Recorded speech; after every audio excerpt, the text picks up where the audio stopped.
Why did the British choose not to assassinate? Did you know that some of the most intense conflicts in history were fought not only on battlefields, but also in the quiet corridors of power? Imagine the tension in a London office in the early 20th century, where decisions about life and death were debated over maps and telegrams. The British Empire had enemies who could change the course of wars with a single act. Yet, in many situations, the choice to refrain from assassination was deliberate. Let's float over to a pivotal moment in colonial India. The British faced leaders whose influence over local populations was immense. They had the power to incite rebellion, to disrupt trade, and to ignite resistance movements that could threaten the empire's stability. On paper, removing these figures seemed logical. Yet intelligence officers and governors often hesitated. They understood that an assassination might martyr a leader, and the resulting unrest could spiral far beyond expectations. Every act of violence carried political consequences more intricate than a simple tactical gain. In the early 1900s, a key figure emerged in Indian revolutionary circles. Newspapers referred to him as a dangerous radical. The British debated whether his removal would quell unrest or inflame passions. Reports flowed in from spies, locals, and military officers. Each account emphasized his charisma and ability to unify disparate groups. The officials considered poisoning, ambushes, and secret gunmen. They imagined how each scenario might play out in the streets of Calcutta and Bombay. Ultimately, the decision was made to observe rather than strike. They calculated that eliminating him could create a legend, and legends were far more dangerous than any living person. Let's drift to another royal disaster. This time in the Middle East, the British had influence over several territories, where local leaders were unpredictable and sometimes hostile. Assassination was a tool used sparingly because the ripple effects could touch allies and enemies alike. Imagine a small desert town where news traveled by camel and whispers in the market. One wrong move could ignite months of rebellion. In many cases, British officials chose diplomacy, espionage, and the careful manipulation of rival factions rather than outright removal. They understood that stability often relied more on perception than on elimination. Across Europe, during World War I, intelligence networks debated similar questions. Certain military leaders were considered threats to the balance of power. However, political calculations always dominated military logic. The British knew that if they removed a figurehead prematurely, it might empower a rival who was even less controllable. Assassination could backfire spectacularly. Instead, they invested in propaganda, financial influence, and behind-the-scenes diplomacy. Every decision required a calculation of timing, optics, and the likely response from local populations. Let's float now to a quieter, almost forgotten episode in Africa. British administrators governed vast regions with limited forces. Rebellion was always possible, and leaders who could rally large numbers were seen as potential troublemakers. Yet the choice to assassinate was not automatic. Colonial officers knew that killing a leader in a remote province could inspire resistance in neighboring areas.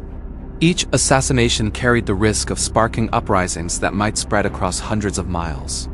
Instead, the British often preferred to co-opt, bribe, or negotiate, turning potential enemies into temporary allies while maintaining a facade of control. Even in domestic politics, the shadow of assassination loomed. British intelligence and law enforcement constantly monitored radical groups. They weighed options and considered whether removing certain individuals would stabilize or destabilize society. Each decision was influenced by public perception, international scrutiny, and long-term strategic interests.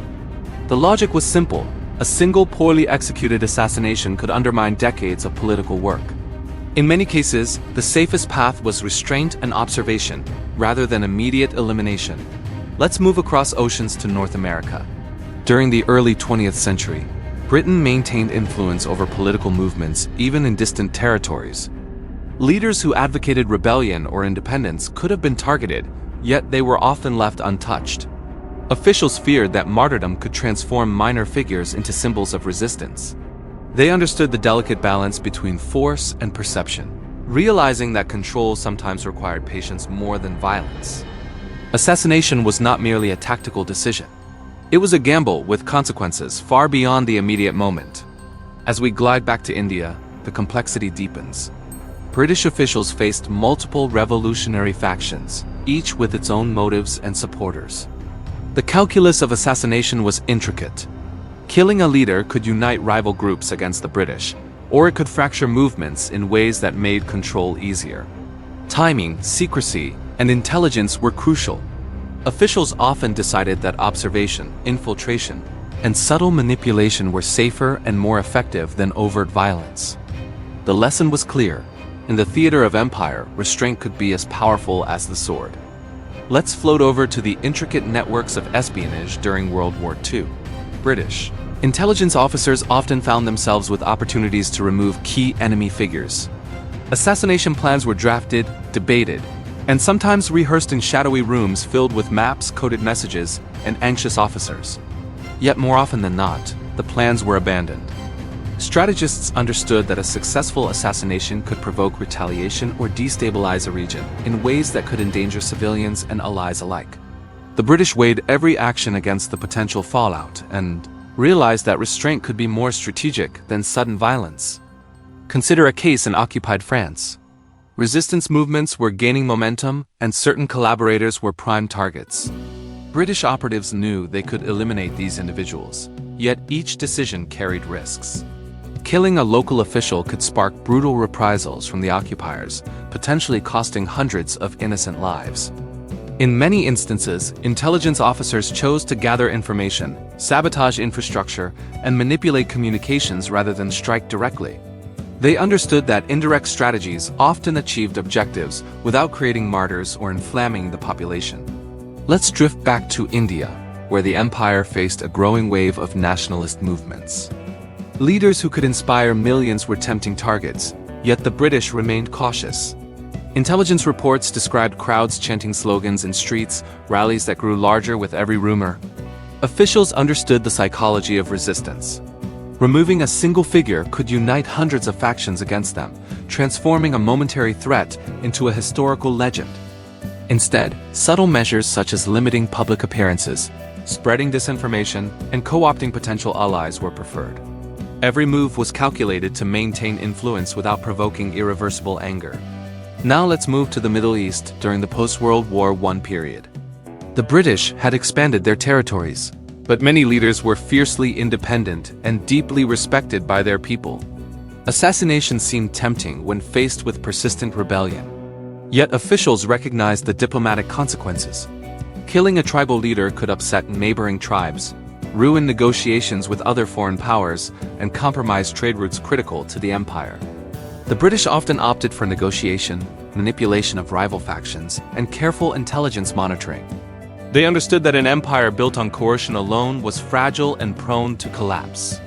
Across Africa, British officials encountered similar dilemmas. In regions with sparse military presence, removing a local figure could create a power vacuum. This vacuum often led to chaos, infighting, or the rise of someone far more challenging to control. In many provinces, administrators employed strategies of influence rather than elimination. They offered privileges to compliant leaders, subtly undermined those resistant to authority, and carefully observed shifting loyalties. The decision to refrain from assassination was rooted not in morality alone but in practical governance. Every life removed carried consequences that could ripple across hundreds of miles and decades. Let's now turn to a lesser-known episode in Ireland during the early 20th century. British officials faced insurgent groups whose tactics ranged from sabotage to assassination of loyalists. Plans to preemptively remove certain leaders were proposed, yet they were rarely executed. Officers understood that an assassination could radicalize local populations, strengthen opposition groups, and damage the empire's reputation internationally. Instead, intelligence networks focused on interception of communications, infiltration of organizations, and strategic arrests when necessary. Control was maintained through observation, subtle disruption, and careful patience. In the corridors of London, debates continued over these ethical and strategic dilemmas. High-ranking officials analyzed reports from colonial governors, spies, and military commanders. Every scenario was dissected. Could the death of a single leader achieve stability or spark a larger rebellion? How would allies perceive the action? How would rival empires respond? These questions shaped decisions in ways that were often invisible to the public eye. Assassination was not the default choice because the cost often outweighed the potential gain. Let's float over to the quiet landscapes of the Pacific colonies. British officials were aware of rising nationalist sentiments and emerging leaders who could unify resistance movements. Some officers argued for direct action, yet historical memory weighed heavily. Assassinations in other territories had sometimes led to long-term instability, economic disruption, and diplomatic crises. Observation, infiltration, and indirect manipulation were deemed safer and more effective. Officials recognized that influence was often more durable than fear. Control achieved through subtlety often endured longer than control achieved through bloodshed. Finally, let's drift toward a symbolic understanding of British strategy. Assassination was not simply a tactical choice. It was a political act with consequences reaching far beyond the immediate moment. British officials understood that their empire relied on perception, negotiation, and influence.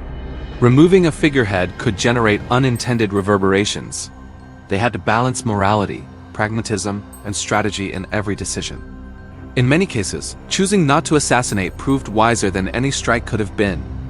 Let's float over to the quiet corridors of the British Foreign Office during the interwar years. Officials reviewed dossiers on leaders across the globe, assessing threats, influence, and potential consequences. Assassination was discussed but rarely executed. The reasoning was clear. Removing a leader could create chaos that extended far beyond a single province or colony. Every action had to be measured against political stability, international perception, and long-term imperial strategy. The British understood that patience often wielded more power than force. Consider the delicate situation in Egypt. Local rulers had complex loyalties and far-reaching networks of influence. Some advocated independence, while others sought compromise with the British administration. Officers debated the possibility of eliminating prominent leaders, yet they feared the reaction. A single act could inflame a nationalist sentiment, create martyrs, and ignite unrest across the region. Instead, the British relied on diplomacy, selective support, and strategic intelligence gathering. They learned that perception often mattered more than immediate action. A leader kept alive under careful surveillance could be more manageable than a martyr whose death inspired generations. Let's float back to India one last time, where revolutionary activity continued to challenge British authority. Certain figures were under constant observation. Officials had the means to remove them but chose restraint. They calculated that assassination could unite multiple factions against the empire. By contrast, indirect strategies such as censorship, infiltration, and manipulation of rival groups allowed the British to maintain influence without creating legends of rebellion. Every subtle move, every piece of intelligence, was part of a broader strategy to preserve control while minimizing risk. Now let's move to the Caribbean and African territories during the same period. Colonial governors encountered leaders whose ambitions and popularity could threaten imperial order. Assassination was considered, yet most leaders were left alive. Officers understood that removing a prominent figure could spark revolts, disrupt trade, and weaken alliances. Instead, the British implemented systems of indirect control, offering incentives to compliant leaders, exploiting rivalries, and carefully monitoring opposition. The art of governance was as much about patience and subtlety as it was about military power. Across Europe, in times of political upheaval, the British observed rather than struck. They understood the consequences of creating symbols of resistance. Assassination could provoke retaliation, radicalize movements, and tarnish Britain's reputation on the world stage. Leaders were watched, intelligence networks gathered information, and influence was exerted quietly. The long game was prioritized over immediate gain, because the empire's survival depended on stability and perception more than the elimination of threats. Let's drift to the psychological dimension. British officials recognized that assassination was not only a political act, but a moral and symbolic one.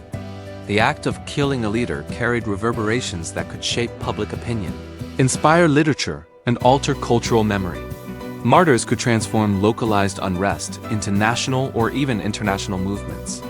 By contrast, restraint allowed officials to manage perception, maintain control, and manipulate events without provoking waves of resistance. In many cases, the empire's power depended more on strategy and patience than on force alone. Now let's float over to the lessons of history. By choosing not to assassinate, the British often avoided larger conflicts, reduced uprisings, and maintained fragile alliances. Restraint allowed for the subtle shaping of societies, the co-opting of rival leaders, and the careful preservation of influence. Every decision was a balancing act between immediate tactical advantage and long-term strategic consequence. Assassination was an option, but it was rarely the best one. Finally, let's reflect on the subtle legacy of this restraint. The British approach teaches us that the exercise of power is rarely about immediate action alone. It is about perception, influence, and patience. Leaders observed and monitored could be guided, rival factions manipulated, and public sentiment shaped without a single act of violence. In many ways, the decision not to assassinate was a testament to the intricate understanding of human psychology, political calculation, and the art of empire. The British learned that sometimes inaction could be the most powerful action of all. The story of why the British chose not to assassinate is not one of cowardice or morality alone. It is a story of strategy, foresight, and the understanding that the consequences of a single act could ripple across continents. It reminds us that history is shaped not only by what is done but by what is deliberately left undone. And in the quiet spaces of power, in the shadows of intelligence offices and colonial halls, patience proved to be a tool as sharp as any dagger, as powerful as any army, and as enduring as history itself.